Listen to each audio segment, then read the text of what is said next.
The Sinai Campaign was in effect Israel's second war of independence, much in the same way the War of 1812 was America's.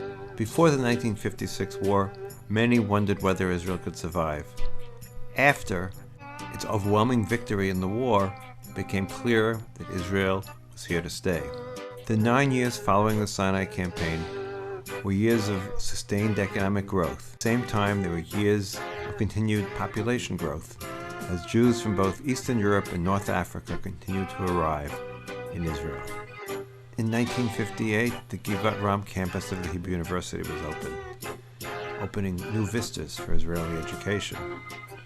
And the next year, in 1959, the Tzenach, the period of rationing, came to an end.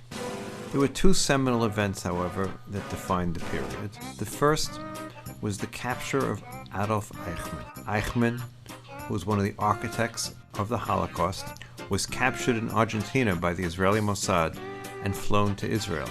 There, between April 1961 and December 1961, a trial took place. The trial of Adolph Eichman begins, reviving memories of the Nazi horrors of the Second World War. Entering the bulletproof prisoner's box is the man charged with the annihilation of millions of Jews in Nazi death camps. Searching problems of conscience and of international law will be raised by this trial, one of the most stirring of modern times. Eichmann himself is impassive, as the three judges who will decide his fate enter. Now, after 15 years in hiding, and 1 year after his sensational abduction from Argentina, Adolph Eichmann is indicted on 15 counts of crimes against the Jewish people and crimes against humanity. Accused, together with others, during the period 1939 to 1945, caused the killing of millions of Jews in his capacity as the person responsible for the execution of the Nazi plan for the physical extermination of the Jews, known as the final solution of the Jewish problem. Eichmann's attorney, Dr. Robert Servatius, opens by denying the legality of the trial and questions the jurisdiction obtained by Eichmann's forcible capture. Dr. Servatius further suggests that Eichmann be tried by a neutral or international tribunal. Israeli Attorney General Gideon Hausner, the chief prosecutor, replies that no one except the State of Israel has sought to bring Eichmann to justice, and cites the Nuremberg war crimes trials as precedent for this trial. Throughout, Eichmann remains icy calm, his fate at last in the scales of justice. The trial, in which many survivors gave first-hand testimony as to what had taken place during the Holocaust, riveted the nation. It also allowed survivors for the first time to share their experiences with their closest friends and family.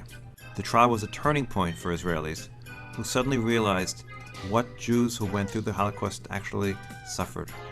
Until then, Israelis would ask, why didn't they fight back? Now they understood what it was like to live through the Holocaust.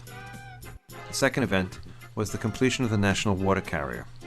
The water carrier, which was designed to bring water from the Sea of Galilee in the north to the Negev in the south, was built over almost a decade and was completed in June 1964. In the course of the building of the water carrier, clashes took place with the Syrians, who opposed some of the work that was done, as it was done in the demilitarized zone. Some of those clashes, Israel was forced to down Syrian MiGs. The period also had a number of firsts. In July 1960, Israel introduced the first plane that it assembled on its own, which was the Fouga Magister, a French-designed, Israeli-manufactured training jet that was used by the Israeli Air Force for 50 years to train its pilots. In 1961, Operation Yachin took place, which brought Moroccan Jews to Israel. In 1962, the United States, under President Kennedy, agreed to sell Israel Hawk anti-aircraft missiles. This was the first direct arms sales to Israel by the United States. In 1963, Professor Yigal Yadin began the excavation of the fortress of Masada. Masada, which overlooks the Dead Sea, was the location of the last Jewish defense against the Roman Empire. And finally, in June of 1963, David Ben-Gurion resigned for the last time. He was replaced by Levi Eshkol, Israel's third prime minister.